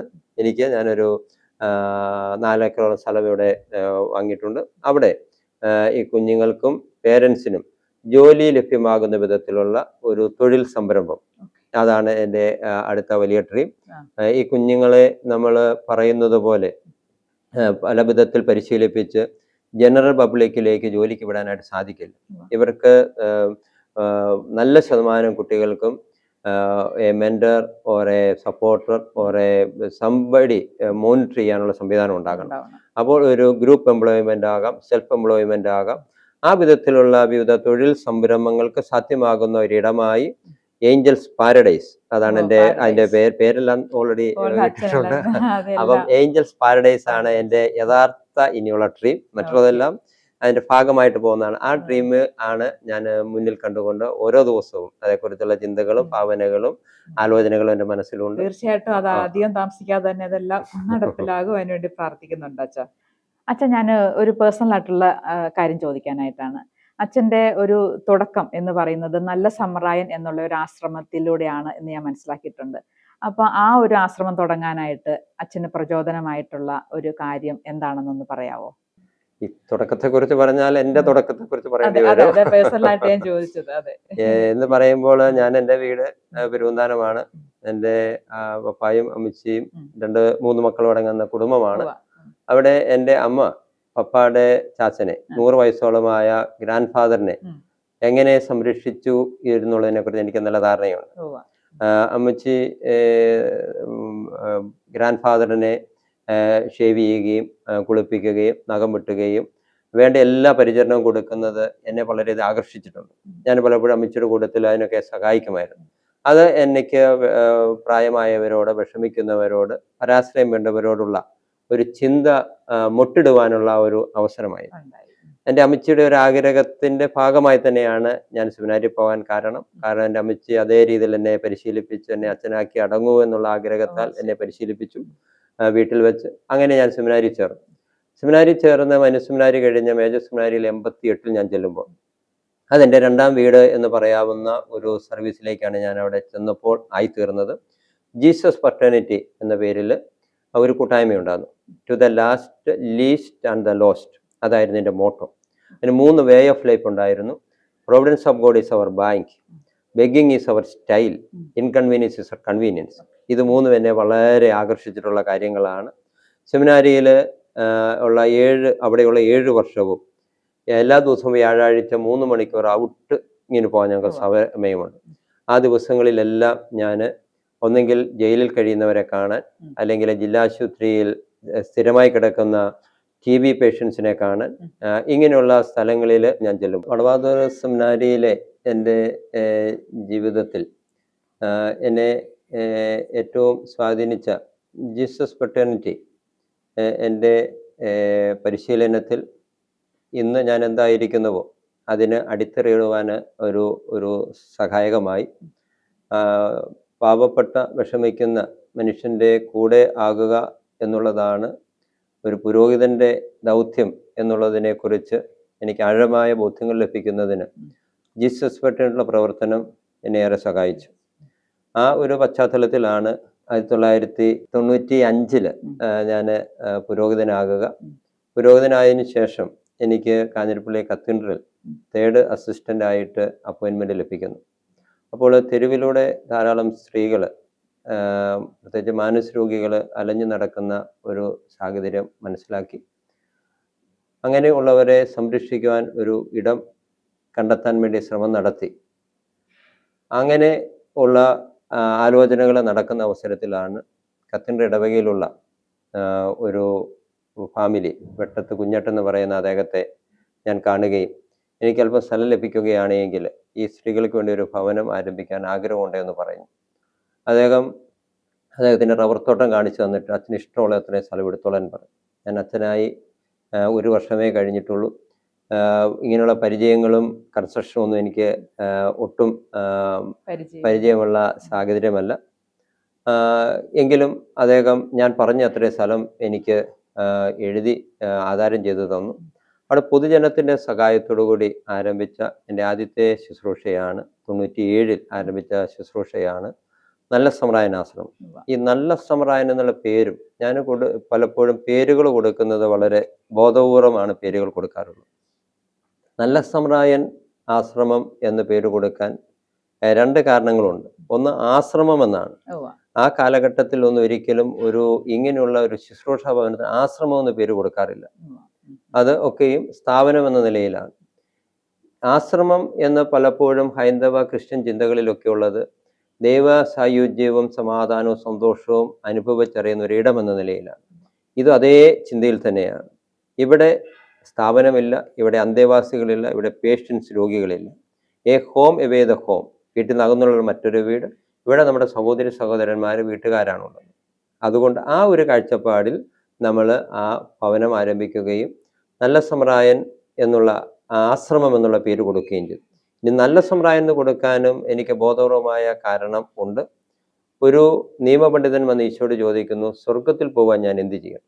അപ്പോൾ ഈശോ ചോദിക്കുന്നു, എന്താണ് നീ വേദഗ്രന്ഥത്തിൽ വായിക്കുന്നത്? അവൻ പറഞ്ഞു, ദൈവത്തെ സ്നേഹിക്കണം, അയൽക്കാരനെ സ്നേഹിക്കണം.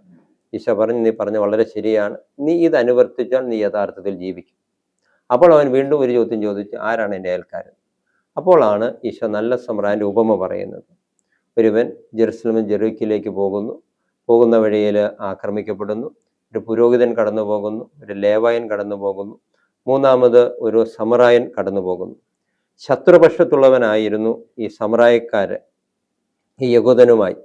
എന്നാൽ ഈ ശത്രുപക്ഷത്തുള്ള ഈ സമറായൻ അവൻ്റെ യാത്രാവാഹനമായ കഴുതയെ അവിടെ നിർത്തി അവന് വീഞ്ഞും അവൻ്റെ ഭക്ഷണത്തിനായി കൊണ്ടുവന്ന വീഞ്ഞും എണ്ണയും എല്ലാം ഒഴിച്ച് അവന് മുറിവ് വെച്ച് കെട്ടി.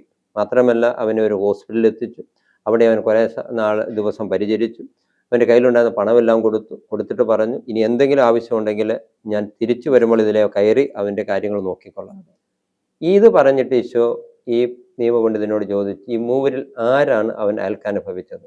അവനോട് കരുണ കാണിച്ചവൻ. അപ്പോൾ ഈശോ പറഞ്ഞു, നീയും പോയി അതുപോലെ ചെയ്യുക. നീയും പോയി അതുപോലെ ചെയ്താൽ നീ കരുണ കാണിക്കുന്നവനാകും. നീ അങ്ങനെ കരുണ കാണിച്ചാൽ നീ നല്ല അയൽക്കാരനാകും. അങ്ങനെ നീ നല്ല അയൽക്കാരനായാൽ നീ ദൈവത്തെ സ്നേഹിക്കുന്നവനാകും. അങ്ങനെ ദൈവത്തെ സ്നേഹിച്ചാൽ നീ സ്വർഗത്തിൽ പോകും. അപ്പോൾ സ്വർഗത്തിൽ പോകാനുള്ള വഴിയാണ് നല്ല സമറായൻ എന്നുള്ളത്.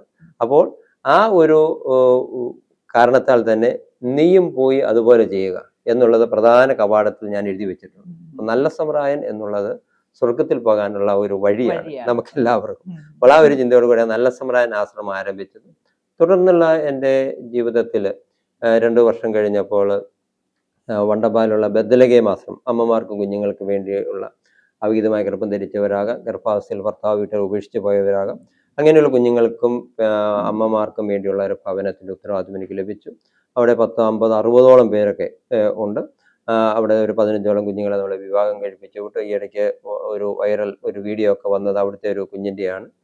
ഞാൻ ഒരിടത്തും ഫോട്ടോ കൊടുക്കാതിരുന്ന ആരും എടുത്ത് ഫേസ്ബുക്കിലിട്ട് അത് വലിയ വൈറലൊക്കെ ആയി. അപ്പം അവിടെ നമ്മൾ അങ്ങനൊരു ഭവനം ആരംഭിച്ചു. തുടർന്ന് 6 വർഷം കഴിഞ്ഞപ്പോൾ രാമക്കൽമേടിൽ ആൺകുട്ടികൾക്ക് വേണ്ടി GN ആശ്രമം എന്നൊരു ആശ്രമം ആരംഭിച്ചു. പുഞ്ചവയൽ അടുത്ത് മുണ്ടക്കടുത്ത് പുഞ്ചവയലിൽ മരിയഭവൻ എന്നുള്ള ഒരു ഭവനം ആരംഭിച്ചു.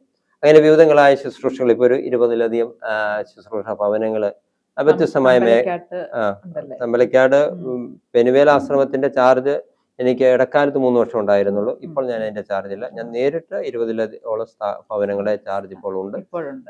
അപ്പോൾ അത് എൻ്റെ പൗരോഹിത്യ ജീവിതത്തില് എൻ്റെ ഒരു കടമ നിർവഹണം എന്ന നിലയിൽ ഞാൻ മുന്നോട്ട് ചെയ്യുന്ന കാര്യങ്ങളാണ്. അതിലതീതമായി ഒന്നെങ്കിലും ഉണ്ടെന്നുള്ള ചിന്ത എനിക്ക് നിലവിലില്ല. അപ്പം ഈ കരുണ അച്ഛൻ അഭ്യസിച്ചത് അച്ഛൻ്റെ ഭവനത്തിൽ നിന്നാണ്, മാതാപിതാക്കളിൽ നിന്നാണ്.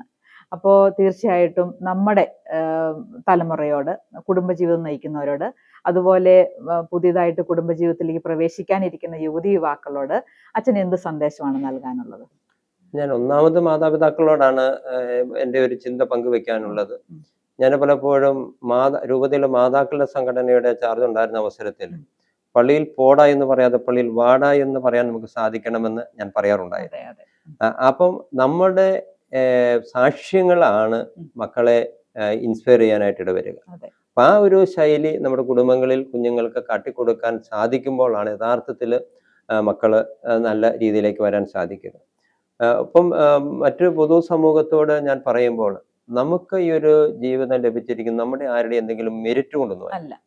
ആ മെരിറ്റ് കൊണ്ടല്ല എങ്കിൽ ആ മെരിറ്റ് ലഭിക്കാത്ത അല്ലെങ്കിൽ ഡീമെരിറ്റ് എന്നൊക്കെ നമ്മൾ പറയുന്ന ഭിന്നശേഷി എന്നൊക്കെ നമ്മൾ പറയുന്ന ആൾക്കാർ, അവർക്ക് താങ്ങു കൊടുക്കാൻ നമുക്ക് വലിയ ഒരു റെസ്പോൺസിബിലിറ്റി ഉണ്ട്. അത് ബൈബിളിൽ പറയുന്ന ഒരു സെന്റൻസ് എന്നെ വളരെ സ്ട്രൈക്ക് ചെയ്തിട്ടുണ്ട്. യാക്കോബിന്റെ ലേഖനത്തിൽ പറയുന്നുണ്ട്, ചെയ്യേണ്ട നന്മ ഏതെന്ന് അറിഞ്ഞിട്ട് ചെയ്യാതിരിക്കുന്നവർ പാപം ചെയ്യുന്നു. അപ്പൊ എൻ്റെ ജീവിതത്തിൽ ഈ ബുദ്ധിപരമായ പരിമിതിയുള്ള കുഞ്ഞുങ്ങളുടെ മാതാപിതാക്കളെയും കണ്ടെത്തിയിട്ട് ഞാനിത് അവരെ സഹായിക്കുന്നില്ല എങ്കിൽ ഞാൻ ചെയ്യുന്ന പാപം അതാണ് എന്ന് ഞാൻ വിശ്വസിക്കും. അവിടെ ഞാൻ ചെയ്യാതിരുന്നാൽ ഐ ഡു സിൻ. ഞാൻ പാപിയാകാതിരിക്കാൻ വേണ്ടിയാണ് ഞാനിപ്പം ചെയ്യുന്നത്. അല്ലാതെ ഇതിനകത്ത് എൻ്റെ ഒരു മെരിറ്റ് എന്ന് പറയുന്നത് പുരോഗതി എന്ന നിലയിൽ എൻ്റെ മിയർ ഡ്യൂട്ടിയാണ്. അതിൻ്റെ അകത്ത് there is no merit on that. ഇത് ഞാൻ ചെയ്യുന്നില്ല എങ്കിൽ ഐ ഡു സിൻ എന്നുള്ള നല്ല ബോധ്യം എനിക്കുണ്ട്. അതുകൊണ്ട് പ്രിയപ്പെട്ട അവരോട് എനിക്ക് പറയാനുള്ളത്, നമുക്ക് കിട്ടുന്ന അവസരങ്ങൾ നമ്മൾ കണ്ണു തുറന്നു നോക്കിയാൽ കാണാൻ നമ്മുടെ മുന്നിൽ ഉണ്ട്. നമ്മൾ യഥാർത്ഥത്തിൽ നമ്മുടെ ഉൾക്കണ്ണ് തുറക്കാത്തതുകൊണ്ട് മാത്രമാണ് വിഷമിക്കുന്നവരെ കാണാത്തത്. നമ്മൾ കണ്ണു തുറന്നാൽ നമ്മുടെ അയൽവക്കത്ത്, നമ്മുടെ തൊട്ട് അപ്പുറത്ത് ആൾക്കാരുണ്ട്. നമ്മൾ പലപ്പോഴും ഇന്ന പഞ്ചായത്തിൽ ക്യാൻസർ പേഷ്യൻസ് ഒത്തിരി ഉണ്ടല്ലോ, അല്ല പാലിയേറ്റീവ് കെയർ ഒത്തിരി ഉണ്ടല്ലോ എന്ന് പറയുന്നത് എന്തുകൊണ്ടാണ്? അവിടെ നല്ലവണ്ണം അത് ഡയഗ്നോസ് ചെയ്ത് അവിടെ വേണ്ട അവയർനെസ് നടത്തി അത് കണ്ടെത്തിയത് കൊണ്ടാണ്. എല്ലായിടത്തും പ്രശ്നങ്ങളുണ്ട്. അപ്പം നമ്മുടെ സമൂഹത്തിൽ ഇങ്ങനെ വേദന അനുഭവിക്കുന്ന ആൾക്കാരോട് ഒരു മനുഷ്യൻ എന്ന് പറഞ്ഞാൽ സഹതനോട് കരുണ കാണിക്കാത്തവൻ, അല്ലെ സഹതന്റെ വേദനയിൽ ഉൾച്ചേരാത്തവനെ മനുഷ്യൻ എന്ന് പോലും നമുക്ക് പറയാൻ പറ്റില്ലല്ലോ. അപ്പൊ നമ്മൾ കണ്ണു തുറന്ന് നമ്മുടെ അയൽക്കാരനെ കാണുക. എൻ്റെ വീട്ടിൽ ഇങ്ങനെ ഒരാളുണ്ടെങ്കിൽ നമ്മൾ പലപ്പോഴും ആരാന്റെ അമ്മയ്ക്ക് ഭ്രാന്ത് വന്നാൽ കാണാൻ നല്ല ശേലാണ്, തൻ്റെ അമ്മയ്ക്ക് വന്നാൽ അത്ര ശേലായിരിക്കില്ല. ആ ഒരു ഫീല് നമ്മുടെ ദേഹത്ത് ഞുള്ളിയാൽ മാത്രമേ നമുക്ക് വേദന എടുക്കൂ, അല്ലെങ്കിൽ നമുക്ക് വി ഡോണ്ട് ഫീൽ എനിത്തിങ്. അപ്പൊ ആ ഒരു രീതിയിൽ നമ്മൾ സഹതനെ കാണുവാൻ, ഉൾക്കൊള്ളുവാൻ, അവനോട് കരുണ കാണിക്കുവാനുള്ള ഒരു മിനിമം റെസ്പോൺസിബിലിറ്റി നമുക്ക് എല്ലാവർക്കും ഉണ്ട്. അത് നമ്മൾ കണ്ണൊന്ന് തുറന്നു നോക്കിയാൽ മതി, നമുക്ക് സഹതനെ കാണാം. അത് നമ്മുടെ വീട്ടിൽ നിന്ന് പഠിക്കണം. നമ്മുടെ പരിശീലനത്തിൽ ഗാന്ധിജി എപ്പോഴും പറയാറുള്ള എന്താ, വിദ്യാഭ്യാസം എന്നുള്ളത് സാരവത്തായ ഒന്നായി മാറണമെങ്കിൽ സമൂഹത്തിൽ സേവനത്തിന്റെ പരിമളം കൂടി പരത്തുന്ന വിധത്തിൽ വിദ്യാഭ്യാസം മാറണം. അപ്പോൾ സഹതനോട് ചേർന്ന് നിൽക്കുന്ന, സഹനെ സഹായിക്കുന്ന ആ ഒരു എഡ്യൂക്കേഷൻ നമുക്കിടെ ഒക്കെ ഉണ്ടാകേണ്ടത് ആവശ്യമാണ്. അപ്പൊ അത് പ്രിയപ്പെട്ട നമുക്ക് എല്ലാവർക്കും ഉണ്ടായാൽ നമുക്ക് ആർക്കും ഒരു പിടിച്ചു നിൽക്കാൻ പറ്റാത്ത പ്രതിസന്ധിയിലൂടെ കടന്നു പോകേണ്ടി വരികയില്ല. നമുക്ക് കംഫർട്ടബിളായി എല്ലാവർക്കും മുന്നോട്ട് പോകാൻ പറ്റുമെന്നാണ് ഞാൻ കരുതുന്നത്. സേവനത്തെ പറ്റി അച്ഛൻ പറഞ്ഞപ്പോഴാണ് എനിക്കൊരു ചിന്ത വന്നത്. സോഷ്യൽ വർക്ക്, BSW, MSW അങ്ങനെയുള്ള കോഴ്സുകൾ നമ്മുടെ ധാരാളം യുവാക്കൾ ഇപ്പോൾ ആ കോഴ്സ് പഠിക്കുന്നുണ്ട്. അവരുടെ ഇന്റൻഷൻ ഒരുപക്ഷെ വിദേശത്ത് പോകണം, പൈസ ഉണ്ടാക്കണം, അങ്ങനെയൊക്കെ ആയിരിക്കും. പക്ഷെ യഥാർത്ഥത്തിൽ ഈ സോഷ്യൽ വർക്കേഴ്സ് ആണ് റീഹാബിലിറ്റേഷൻ പ്രൊസീജിയർ നമ്മുടെ ഇവിടെ നടപ്പാക്കേണ്ടവർ. ഈ കോഴ്സുകൾ പഠിക്കുന്ന നമ്മുടെ യുവാക്കളോട് അച്ഛൻ എന്താണ് പറയാനുള്ളത്? നമുക്ക് പ്രൊഫഷണൽ അക്കാഡമിക്കലായ കോമ്പിറ്റൻസി കൊണ്ട് മാത്രം ഏതൊരു കാര്യവും ഓൺ ചെയ്യാൻ നമുക്ക് സാധിക്കില്ല. അതിൻ്റെ മെരിറ്റ് നമ്മൾ മനസ്സിൽ ഉൾക്കൊണ്ടുകൊണ്ട് നമ്മൾ ചെയ്യാൻ സാധിക്കണം. നമ്മൾ സോഷ്യൽ വർക്കിനെ കുറിച്ചും ചാരിറ്റിയെക്കുറിച്ചും ചാരിറ്റബിൾ ആക്ടിവിറ്റീസിനെ കുറിച്ചും അക്കാഡമിക്കലായിട്ട് പഠിക്കുന്നതിനേക്കാൾ പ്രാക്ടിക്കലായി നല്ല സമ്പ്രദായ ആശ്രമത്തിൽ ഒരു ഉദാഹരണത്തിലൂടെ അതിനുള്ള ഒരു മറുപടി പറയാൻ ഞാൻ ഉദ്ദേശിക്കുന്നു. നല്ല സമ്പ്രദായൻ ആശ്രമത്തിൽ വരുന്ന ഭൂരിഭാഗം സ്ത്രീകളും തെരുവിൽ നിന്ന് പോലീസുകാർ കൊണ്ടുവരുന്നവരാണ്. പോലീസുകാർ ഇങ്ങനെ അതിൽ ഉണ്ണികൃഷ്ണൻ എന്ന് പറയുന്ന സാറ് കാഞ്ഞിരപ്പള്ളി സ്റ്റേഷനായിരുന്നപ്പോൾ ധാരാളം ആൾക്കാരെ അവിടെ കൊണ്ടുവരുമായിരുന്നു. അങ്ങനെ കൊണ്ടുവന്ന് വരുന്നവരെല്ലാം നമ്മൾ സ്വീകരിക്കും. സാറ് ഇവിടെ നിന്ന് മാറി പള്ളിക്കത്തോട് പോലീസ് സ്റ്റേഷനിൽ ചെന്നു. അവിടെ ചെന്ന് കഴിഞ്ഞ് കുറേ നാൾ കഴിഞ്ഞ് എന്നെ വിളിച്ചു, വെച്ചാൽ ഞങ്ങൾക്കൊരു സ്ത്രീയെ റോട്ടിൽ നിന്ന് കിട്ടി കൊണ്ടുവരണം. ശരി, കൊണ്ടുവരാൻ പറഞ്ഞു. അദ്ദേഹം വനിതാ പോലീസും SI എല്ലാം കൂട്ടി ആ പോലീസ് വാഹനത്തിൽ ഈ സ്ത്രീയുമായി അവിടെ കൊണ്ടുവന്നു. അഡ്മിഷൻ എടുക്കുന്ന സമയത്ത് SIയെയും മറ്റു പോലീസുകാരെ എല്ലാവരെയും കൂടി ആശ്രമം മുഴുവൻ കൊണ്ടുവന്ന് കാണിച്ചു. അതിനുശേഷം എൻ്റെ മുറിയിൽ വന്നിട്ട് SIയോടായിട്ട് ഉണ്ണികൃഷ്ണൻ സാറ് പറഞ്ഞു, സാറേ, ഞാൻ സാറിനെ ഇവിടെ കൊണ്ടുവരാനുള്ള കാരണം ഇവിടെ വന്ന് ഇതെല്ലാം കണ്ടിട്ട് പോയാൽ 2 ആഴ്ചത്തേക്ക് അഹങ്കരിക്കാതിരിക്കാനുള്ള വക നമുക്ക് കിട്ടും. അതുകൊണ്ടാണ് ഞാൻ സാറിനെ ഇവിടെ കൊണ്ടുവന്നെന്ന് പറഞ്ഞു. എനിക്ക് മറുപടി ചേച്ചി ചോദിച്ചാലുള്ള മറുപടി ഇതാണ്, നമുക്ക് അഹങ്കരിക്കാതിരിക്കാൻ നമുക്ക് ഇങ്ങനെയുള്ള ഭവനങ്ങളിൽ ഇങ്ങനെയുള്ള യാഥാർത്ഥ്യങ്ങളിലേക്ക് നോക്കണം. ഇങ്ങനെയുള്ള സ്പെഷ്യൽ സ്കൂളുകളാകാം, ഇങ്ങനെ ഭിന്നശേഷിക്കാരെ നോക്കുന്ന വീടുകളാകാം, അവിടെ ഒന്ന് പോകണം. ഒരു ചേച്ചി ഇവിടെ ഈ ഏഞ്ചൽസ് ഹോം ആരംഭിക്കുന്നതുമായി ബന്ധപ്പെട്ട് ഏതോ പേപ്പറിൽ എന്തോ ന്യൂസ് വന്നപ്പോൾ എന്നെ വിളിച്ചു, അച്ഛാ ഇവിടെ ഒന്ന് വന്ന് കാണണം, വരാൻ പറഞ്ഞു. എന്നപ്പോൾ ആ സ്ത്രീ എന്നോട് പറഞ്ഞു, അച്ഛാ എൻ്റെ ഭർത്താവ് മരിച്ചുപോയി, എനിക്ക് സിറോൾ പാൾസി തീർത്ത് കിടപ്പായ 30 വയസ്സുള്ള ഒരു കൊച്ചുണ്ട്, ആ കൊച്ചിനെയും എന്നെയും കൂടി ഇവിടെ എടുക്കാമെന്ന് അറിയാൻ വേണ്ടി. ശരി, കുഴപ്പമില്ല, എടുക്കാമെന്ന് പറഞ്ഞു. കൂടെ മറ്റൊരാൾ വന്നിരുന്നു. അപ്പം ആ ചേച്ചി കൂട്ടുവന്നായിരിക്കുമല്ലേ എന്ന് ഞാൻ ചോദിച്ചു. അപ്പോൾ എന്നോട് പറഞ്ഞു, അച്ഛാ ഞാൻ കൂട്ടുവന്നതല്ല, എനിക്കും കൂടി ഇവിടെ താമസിക്കാൻ അവസരം കിട്ടുമെന്ന് അറിയാനാണ്. എൻ്റെ ഭർത്താവ് സൂയിസൈഡ് ചെയ്തു, ആത്മഹത്യ ചെയ്തു. ഞാൻ റിട്ടയർഡ് ടീച്ചറാണ്, എനിക്ക് 3 മക്കളുണ്ട്. 3 മക്കളും ഇങ്ങനെയാണ്. ഒന്ന് ആലോചിക്കുക, ഭർത്താവ് സൂയിസൈഡ് ചെയ്തു, ചേച്ചി റിട്ടയർ ആയിരിക്കുന്നു, 3 മക്കൾ ബുദ്ധിപരമായ പരിമിതിയുള്ളവരാണ്. ഇത് തിരിച്ചറിഞ്ഞാൽ ഇവരെ എങ്ങനെ നമുക്ക് ഉൾക്കൊള്ളാതിരിക്കാൻ സാധിക്കും? ഇതിന് കൂടത്തിൽ നമുക്ക് അക്കാഡമിക്കൽ കോമ്പിറ്റൻസി ഉണ്ടെങ്കിൽ അത് കുറച്ചുകൂടി എഫിഷ്യൻ്റായും കുറച്ചുകൂടി ഇഫക്റ്റീവായി നമുക്ക് ചെയ്യാൻ സാധിക്കും. അതിൽ കവിഞ്ഞ് നമുക്ക് വേണ്ടിയത് ഈ മനുഷ്യത്വവും മാനുഷികതയുമാണ്. ഇത് രണ്ടും കൂടെ ചേർന്ന് കഴിഞ്ഞാൽ we can do many more things. അതാണ് ചേച്ചി വെച്ചുള്ള മറുപടി. ഓക്കെ. അപ്പൊ നമ്മുടെ ഈ ചർച്ച വൈൻഡപ്പ് ചെയ്യുന്നതിന്റെ ഭാഗമായിട്ട് ഞാൻ ഒരു ചോദ്യം കൂടെ ചോദിക്കുകയാണ്. ഈ ഏഞ്ചൽസ് വില്ലേജ്, ഈ ഒരു പ്രയാണം, അതിനെക്കുറിച്ച് ഒറ്റ വാചകത്തിൽ പറയുകയാണെങ്കിൽ അച്ഛൻ എന്താ പറയുക? ഇത് ഭിന്നശേഷി ഉള്ള കുഞ്ഞുങ്ങളെ, അവിടെ മാതാപിതാക്കളെയും ഓരം ചേർത്ത് നിർത്തുന്ന ഒരു തണൽ ഇടം ആയിട്ടാണ് നമ്മൾ കാണാൻ ഉദ്ദേശിക്കുന്നത്. ഓക്കെ. അപ്പം അച്ഛൻ ഇപ്പം തന്നെ പറഞ്ഞു ഇന്നത്തെ ദിവസത്തെ ഷെഡ്യൂളിനെ കുറിച്ച്. അതിനിടയ്ക്ക് സമയം കണ്ടെത്തിയാണ് നമ്മൾ ഈ ഒരു ഇൻ്റർവ്യൂ ഇവിടെ ഷെഡ്യൂൾ ചെയ്തിട്ടുള്ളത്. എന്തായാലും അച്ഛൻ്റെ വിലപ്പെട്ട സമയം ഇവിടെ ചെലവഴിച്ചു ഈ കാര്യങ്ങളെല്ലാം അറിയാനായിട്ട്. ഞാനും എൻ്റെ ഒരു കോഴ്സിൻ്റെ ഭാഗമായിട്ട് ഇത് വന്ന് അച്ഛനോട് ഇത് ചോദിക്കുന്നത്. അപ്പോൾ അതിന് വേണ്ടിയിട്ട് അച്ഛൻ നല്ലൊരു സമയം കണ്ടെത്തി എന്നോടൊത്ത് ചെലവഴിച്ചു. അതുകൊണ്ട് ഒത്തിരി നന്ദിയുണ്ട്. നമസ്കാരം.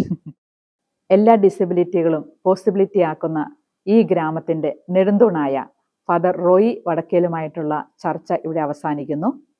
ഈ മാലാഖമാരുടെ ചിറകുകൾക്ക് കരുത്തേകാൻ ഈ മനോഹരമായ യാത്രയിലേക്ക് നിങ്ങൾക്കും സ്വാഗതം.